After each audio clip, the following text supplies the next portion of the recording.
जय श्री कृष्ण। ओम नमः शिवाय। आज हरितालिका का व्रत है, बहुत शुभ दिन है। तो आज मंदिर में जा रहे हैं पूजा करने। तो आज मैं कथा भी पढ़ूंगी और मेरे पास बेलपत्री के 3 पौधे हैं, वो भी हम प्लांट करेंगे। और बहुत ही शुभ दिन है आज। आप सबने फास्ट रखा होगा। आप सभी को बहुत बहुत शुभकामनाएं इस दिन की। भगवान आपकी सभी मनोकामनाएं पूरी करें। तो चलिए अब हम मंदिर चलते हैं, दिखाते हैं आपको कैसे पूजा की जाती है। और व्रत कथा भी पढ़ के सुनाऊंगी मैं आज बारिश भी बहुत हो रही है। तो चलिए मेरे साथ।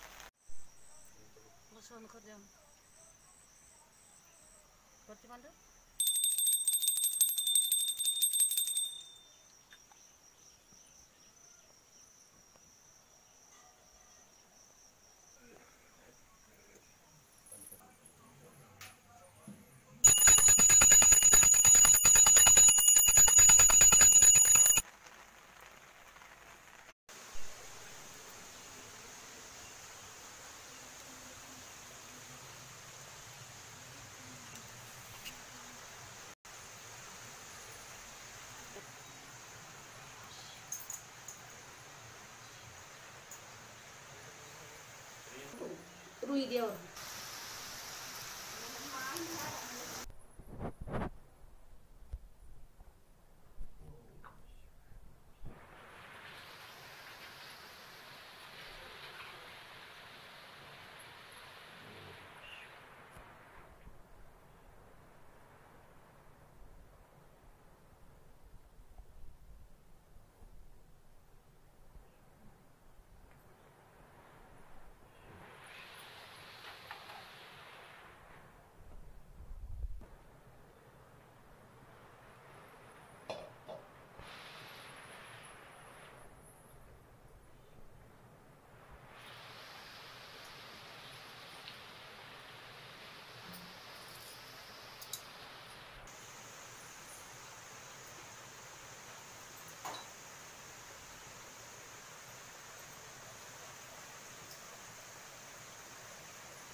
हरितालिका तीज कथा। कहते हैं कि इस व्रत के महात्म्य की कथा भगवान शिव ने पार्वती जी को उनके पूर्व जन्म का स्मरण करवाने के मकसद से इस प्रकार कही थी।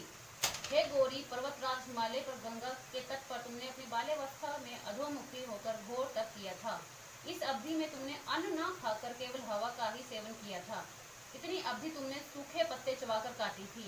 माघ की शीतलता में तुमने निरंतर जल में प्रवेश कर तप किया था। वैशाख की जला देने वाली गर्मी में पंचाग्नि से शरीर को तपाया। श्रावण की मूसलाधार वर्षा में खुले आसमान के नीचे बिना अन्न जल ग्रहण किए व्यतीत किया। तुम्हारी इस कष्टदायक तपस्या को देखकर तुम्हारे पिता बहुत दुखी और नाराज होते थे। एक दिन तुम्हारी तपस्या और पिता की नाराजगी को देखकर नारद जी ने तुम्हारे घर पधारे। तुम्हारे पिताजी द्वारा आने का कारण पूछने पर नारद जी बोले, हे गिरिराज, हे भगवान विष्णु के भेजने पर यहाँ आया हूँ। आपकी कन्या की घोर तपस्या से प्रसन्न होकर वह उसे विवाह करना चाहते हैं। इस बारे में आपकी राय जानना चाहते हैं। नारद की बात सुनकर पर्वतराज अति प्रसन्नता के साथ बोले, श्रीमान, यदि विष्णु मेरी कन्या का वर्णन करना चाहते हैं तो मुझे क्या आपत्ति है। स्वयं विष्णु मेरी कन्या का वर्णन करना चाहते हैं तो मुझे क्या आपत्ति हो सकती है। वे तो साक्षात ब्रह्म हैं।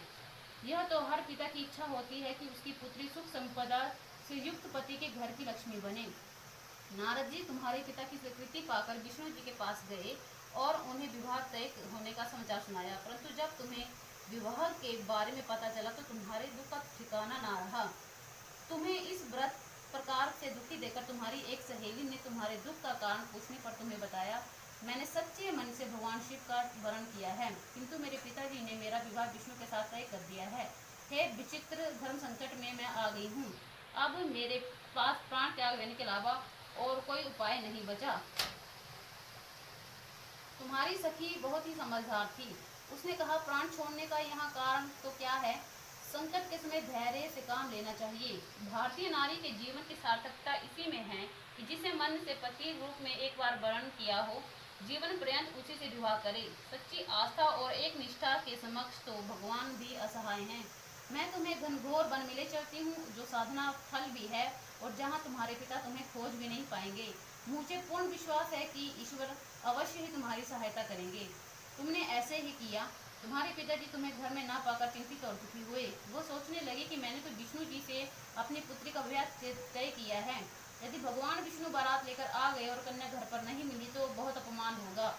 ऐसा विचार कर पर्वतराज ने चारों ओर तुम्हारी खोज शुरू करवा दी। इधर तुम्हारी खोज होती रही और उधर तुम अपनी सहेली के साथ नदी के तट पर एक गुफा में मेरी आराधना में लीन रहने लगी। भाद्रपद तृतीय शुक्ल की हस्त नक्षत्र था। उस दिन तुमने रेत में शिवलिंग का निर्माण किया।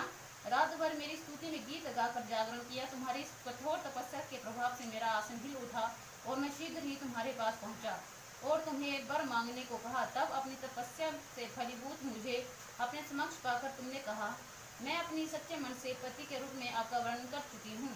यदि आप सचमुच मेरी तपस्या से प्रसन्न होकर यहाँ पधारे हैं तो मुझे अपनी अर्धांगिनी के रूप में स्वीकार कर लीजिए। तब तथास्तु कहकर मैं कैलाश पर्वत पर प्रातः होते ही तुमने पूजा की समस्त सामग्री नदी में प्रभावित कर अपने सखी सहित व्रत का वर्णन किया। उसी दिन गिरिराज अपने बंधु बांधवों तुम्हें खोजते हुए वहां पहुंचे। तुम्हारी दशा देखकर अंत्य दुखी हुए तुम्हारे इस कठोर तपस्या का कारण पूछा।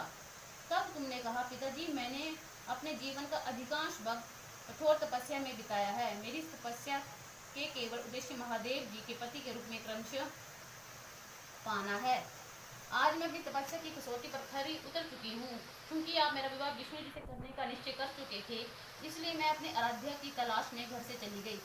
अब मैं आपके साथ इसी शर्त पर चलूंगी कि आप मेरा विवाह महादेव जी के साथ करेंगे। पर्वतराज ने तुम्हारी इच्छा स्वीकार कर ली, तुम्हें घर वापस ले आए। कुछ समय बाद उन्होंने पूरी विधि विधान के साथ हमारा विवाह किया। भगवान शिव ने आगे कहा, हे पार्वती, भाद्र शुक्ल की तृतीया को तुमने मेरी आराधना करके जो व्रत किया था, उसी के प्रणाम स्वरूप हम दोनों का विवाह संभव हो सका। इस व्रत की महत्व यह है कि इस व्रत को पूर्ण निष्ठा से करने वाली प्रत्येक स्त्री को मनवांछित फल देता हूँ। इस व्रत को हरितालिका इसलिए कहा जाता है क्योंकि पार्वती जी की सखी उन्हें उत्तर के प्रदेश से हर कर जंगल में ले आई थी। हर अर्थात हरण करना, आलिका अर्थात सखी। भगवान शिव की पार्वती जी से कहा कि इस व्रत को जो भी स्त्री पूर्ण श्रद्धा से करेगी उसे तुम्हारा ही अचल सुहाग प्राप्त होगा। हर हर महादेव।